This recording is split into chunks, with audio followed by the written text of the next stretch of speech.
Get out if you're useless and not working. Quit being a mom right now, you parasite. I never knew they were the kind of people who could say such awful things without a second thought. All I wanted was to create a happy family with Scott and Nicole, but I wonder where I went wrong. Understood. I realized I couldn't live with them anymore. I decided to divorce Scott and return to my previous life. However, it was unbelievable that they reached out to me as soon as I went back to my old life. As if nothing had happened. Did they think I would do as they said? If so, I wish they would stop taking me for granted. I know their goal is not me, but my money, and they better understand that. I am Michelle Foster.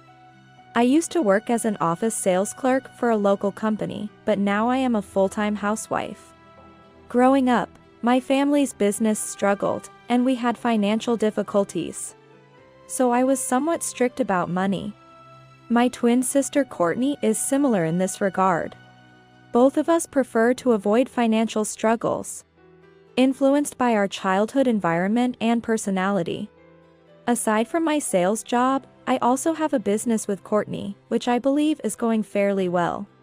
Despite being busy with my work and the business with Courtney, leaving little time for my personal life, a turning point came. This happened at the office where I worked as a sales clerk. One day, an insurance salesman visited.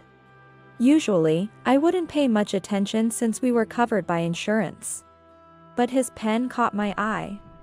This was how I met Scott, who would later become my husband.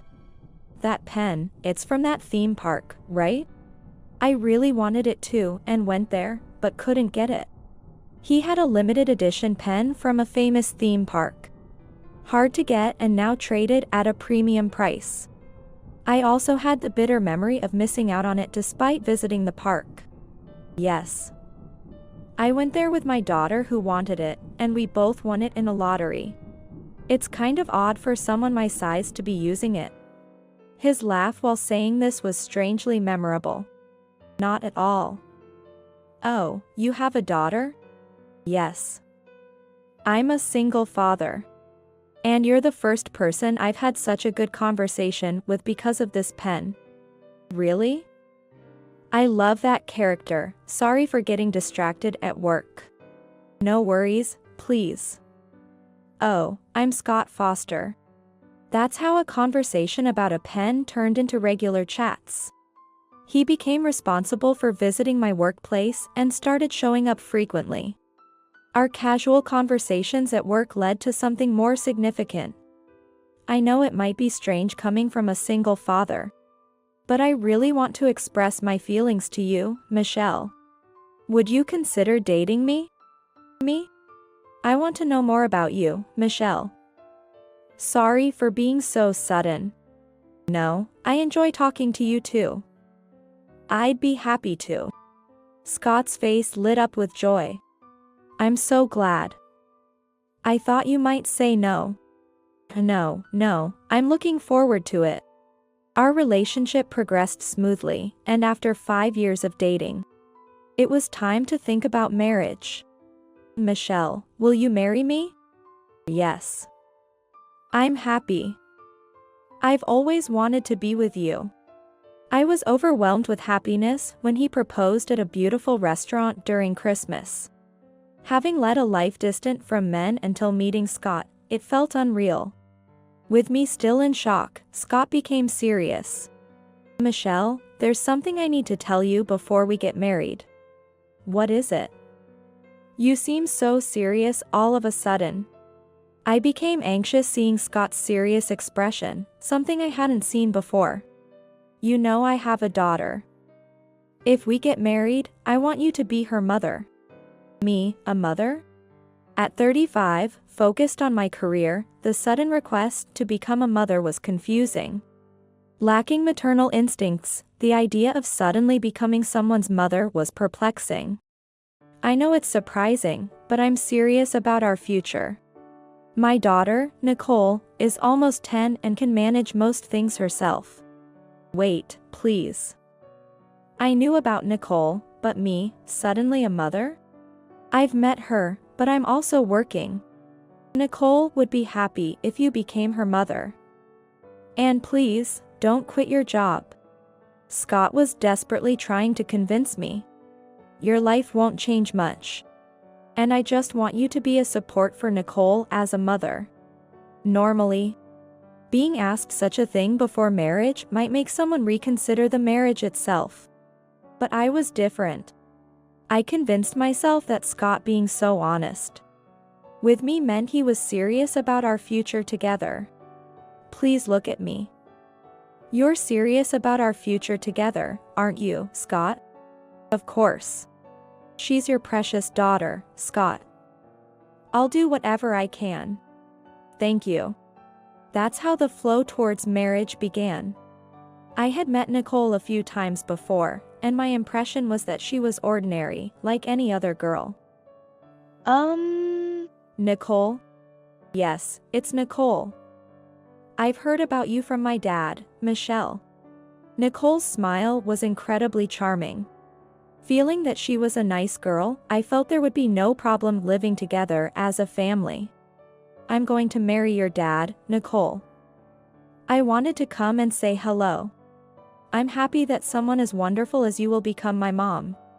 After such interactions, I couldn't deny feeling quite pleased. With the sole intention of being happy, I decided to marry Scott and become Nicole's mother. However, I didn't realize at the time that this feeling was a fundamental mistake. The days after the marriage were happy. Initially, I was anxious about marrying someone with a child, but it turned out to be a needless worry. Nicole was well-behaved and didn't require much attention. She mostly took care of herself, leaving me with little to do. Around that time, I was involved in a pivotal work project. If my proposal was accepted in the upcoming competition, I might be promoted to section chief, so I was a bit on edge. Just as I was putting in the final push, thinking I might succeed, Nicole said something unexpected.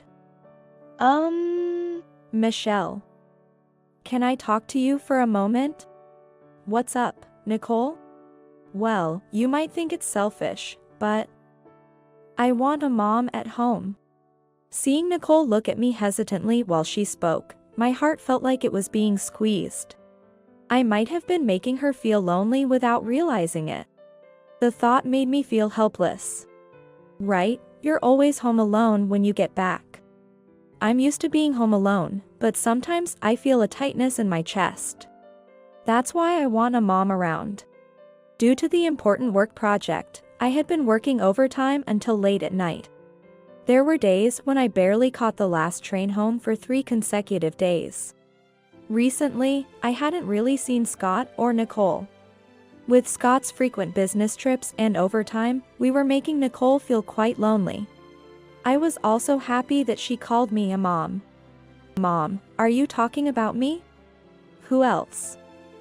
You're my mom, aren't you? Seeing Nicole's shy smile, I thought about how I wanted to protect this smile forever. Indeed, I liked my job and a promotion would mean a salary increase. However, work isn't everything in life. I seriously contemplated what I truly wanted to protect. And then I made a decision. I'm going to quit my job. I'll be a full-time housewife and take care of this family. I don't want Nicole to feel lonely. Thank you. I'm so happy. I was a bit worried about what Scott would think, but he surprisingly agreed. Really? That's great, Nicole. And don't worry, I earn enough to support the 3 of us. No problem at all. Seeing Scott laugh heartily, I felt relieved. However, the peaceful days didn't last long. When I had gotten used to life as a full-time housewife, Scott came home irritated one day. Welcome home. What's wrong? Nothing. Saying so, he stomped off to the bedroom alone. He didn't take a bath and stayed in the room without coming out. I guessed something must have happened at work, but since he was irritated and alone, I couldn't understand what was going on. The next evening at dinner, Scott finally opened up about why he was irritated. I can't believe it. I'm definitely better at my job. Did something happen at work? Listen. I'm better at my job and have been with the company longer. Why wasn't I chosen? I was so close to becoming a manager. Saying this, he banged his hands on the table. Summing up Scott's story, it seemed there was a possibility that either he or a colleague of the same age would be promoted to manager. However, in the end, his colleague was chosen. That guy came in mid-career, leaves early without doing overtime, and yet why him? I've been contributing to this company for decades since graduating from college. It's frustrating, but there are people who notice your hard work. There will be another chance. My words seemed to offend Scott, and he glared at me with an intense expression. What do you know? Stop saying such irresponsible things. Since that day, Scott started lashing out at me for everything. One night, I prepared dinner and waited for him. But he didn't come home and didn't contact me. When he finally arrived and I spoke to him, he didn't respond. Welcome home. I was worried because you were late. What about dinner? It's late, so maybe we can do it tomorrow. What are you thinking? It's Friday, and there could have been a business reception or something. Can't you think of that? This is why you can't do your job properly. He sighed heavily and went into the bedroom. When Scott is like this, he locks himself in the bedroom, as if wanting to be alone. Our bedroom has both Scott's and my bed, so when he locks it, I can't enter. I used to ask him through the door to unlock it, but lately, I've given up. I guess Scott is struggling with his own issues and needs to be alone. I prepared to sleep on the sofa, telling myself that. As I started to feel worn out from being constantly affected by Scott's whims and moodiness, I noticed changes in Nicole too. Good morning, Nicole. You were up late last night, weren't you? Are you okay? Ugh. So annoying first thing in the morning. She muttered under her breath and left somewhere. Wait, what about breakfast? She increasingly behaved as if she couldn't hear me. I thought it was just a temporary mood swing, but recently it's been too much. I even tried discussing it with Scott once, but he wasn't listening at all. Hey, don't you think Nicole's been acting strange lately? Haven't you noticed anything, Scott? Stop bothering me. Isn't that your job as a mother? You're even failing at that, huh? I'm not failing. That's why I wanted to talk to you. I'm tired because I actually work, unlike you. Don't drag me into this nonsense. Saying this, he quickly went into the bedroom. Whenever I bring up topics he finds inconvenient or troublesome, he locks the bedroom, leaving me feeling exhausted and worn down. I decided to give up trying to consult him. I can't seem to have a proper conversation with either Scott or Nicole lately. Is family supposed to be this strained? I didn't know who to turn to with these painful feelings or how to solve them. Just as I was pondering if something could be a catalyst for change, Nicole unexpectedly spoke to me. Hey, I'm going out with friends soon. I was so pleased that she finally spoke to me that I reacted cheerfully. Oh. Going out with friends? That's great. Have fun. Then, Nicole glared at me, slamming her hand on the table. I can't believe you. What do you mean, have fun? Are you mocking me? I was confused and didn't understand what she meant. But she seemed even more upset by my reaction. How am I supposed to go out when I have no money? Nicole, now a middle schooler, needs money for outings with friends. Oh dear, I didn't realize. I'm sorry for being thoughtless. How much do you need? About $300. She said this while jutting out her chin and reaching out her hand. When did she start behaving so disrespectfully? Even if it's a rebellious phase. Aren't there things that are acceptable and unacceptable to do to one's parents?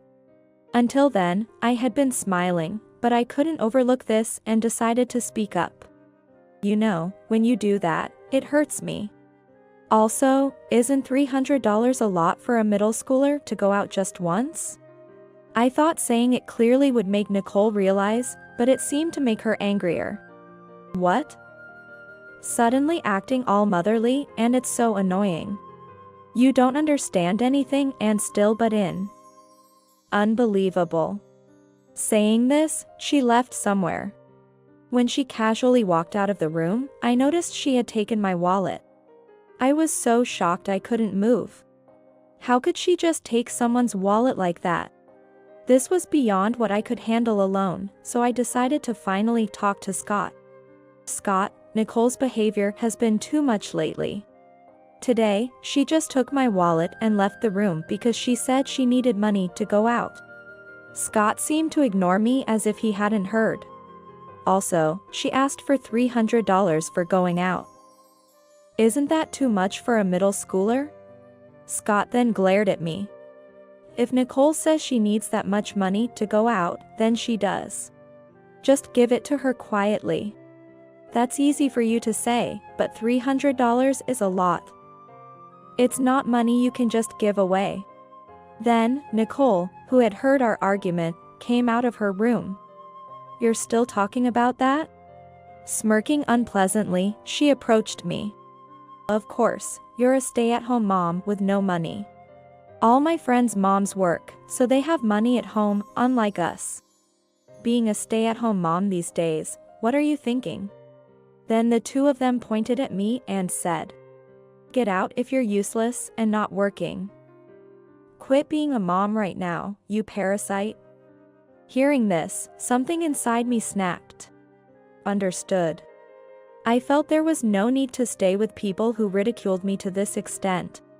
Then, Scott stood in front of me holding a piece of paper. Hey, you forgot this. This is why stay-at-home moms with no common sense are useless. The paper was a divorce form, fluttering in front of me. Do what needs to be done properly. That's common sense.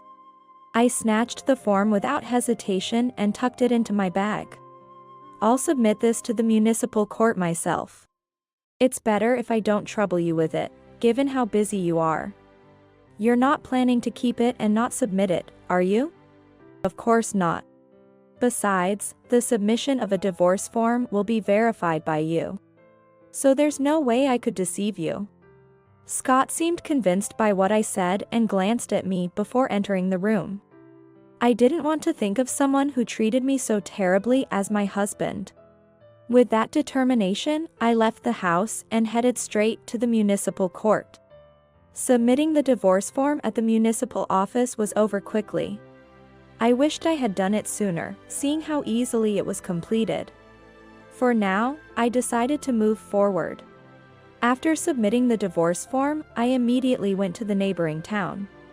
Courtney lived there, and she accepted me without hesitation when I explained my situation. What she handed me were several bank cards. It's a good thing I kept these for emergencies. Really. I shudder to think what would have happened if I had taken these with me into my marriage with Scott. I had entrusted my bank cards to Courtney when I got married. I've been married once too. People change when they see a lot of money.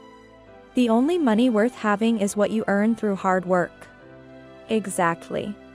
The money was the cause of the issues in your previous marriage with your husband. Right. That's why I didn't want you to go through the same thing. I'm glad I insisted on keeping them. In fact, as sisters, we've always been interested in money and have worked together to increase it. We were intrigued by how to grow money and the best approaches to efficiently increase our funds. We tried every possible method to grow our wealth and experimented with various strategies. Aside from asset management and investments, we also dabbled in blog management, crowdsourcing, and entrepreneurship. After finishing my job as a sales clerk, which I worked loosely, and during my free time as a housewife, I dedicated myself to these endeavors and gradually found joy in seeing my money grow. I remember being surprised when my assets exceeded $11 million. The question of what to do with the money accumulated over the years became a concern when I married Scott. Everyone changes when they see a large sum of money. Even if Scott was a wonderful man, I feared how he might change upon seeing the money. I had asked Courtney for a favor when I got married. The profit we made together was supposed to be shared equally. A firm promise we had made since we started working together. On asset management and investments. I've managed everything properly since Michelle left her house to get married. Check the bank account. Thank you. I was right to ask you. Some people change upon marriage, even without seeing a lot of money.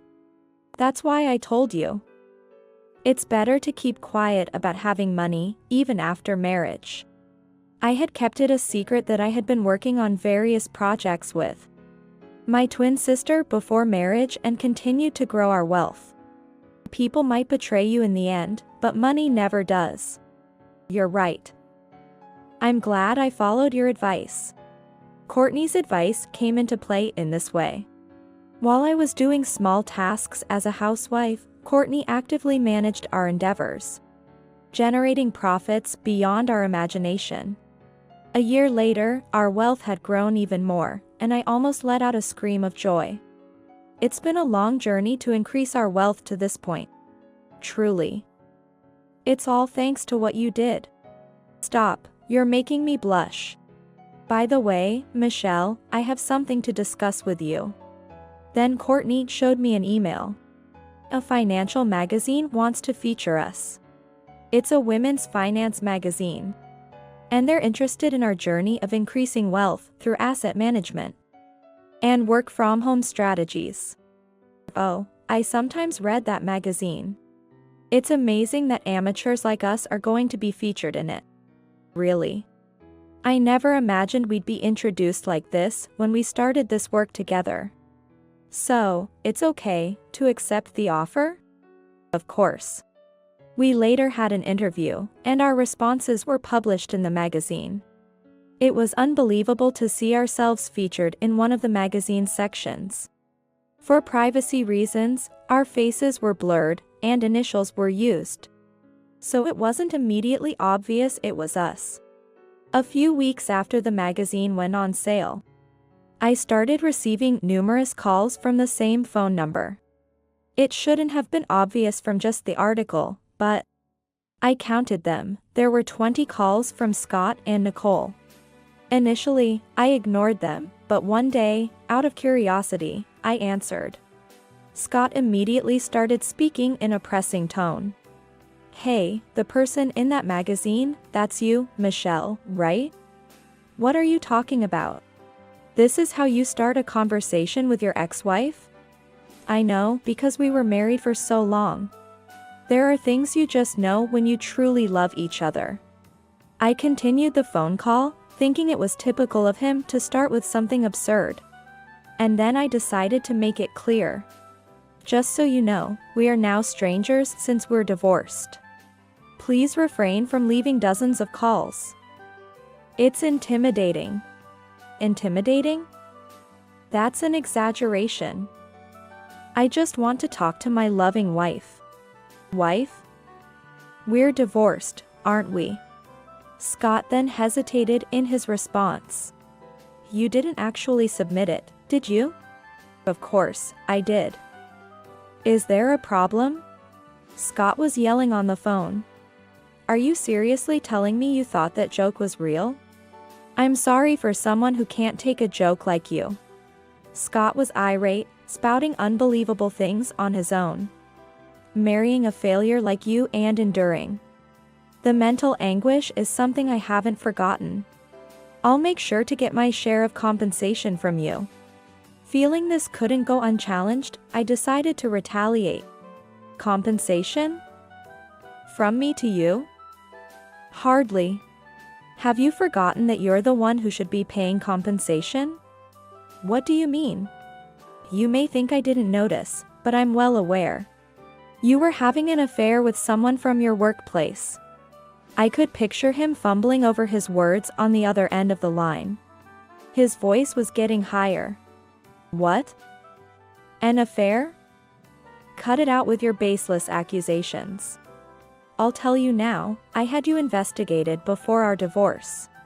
It turned out that all those business trips were just excuses for your affairs. You managed to live with such a calm face, it's almost a talent. What are you going to do with that investigation now? You're not going to say you're going to get compensation from me, right? Scott was yapping like a frantic puppy. Don't worry. I didn't have you investigated just to squeeze some petty cash out of you. I have more meaningful uses for that information. Meaningful? What are you planning to do with it? Who knows? Oh, I can hear Nicole's voice in the background. Can I talk to her? Nicole's languid voice could be heard from the other end. This father and daughter thought I'd quickly give in and hand over a portion of my wealth. I could hear them saying, it's her money, so I have a right to some of it. I decided to have a brief chat with Nicole. It's been a while, Nicole. I'm sorry I couldn't give you proper allowance back then. Don't worry about it, Mom. I'm so happy to see you featured in such a famous magazine. Nicole, unlike Scott, was trying to ingratiate herself with me. Typical of Nicole, but I had no intention of getting wrapped up in her pace. I hear you've been promoting me around. Thank you. Of course. You're my mom, after all. Really? Who then, claiming to be my daughter, wrote all those things on internet forums and social media? What? What are you talking about? Nicole feigned ignorance. Playing dumb won't help. I had a lawyer check everything. If you doubt it, I can read it out right now. I decided to read a post from a forum. Could you say these words to my face? That old hag is a miser. And she must have gotten that money illegally. I saw her being chased by dangerous people. Nicole looked flustered, but I continued. You thought you wouldn't get caught using a pseudonym. But you need to take responsibility for your actions.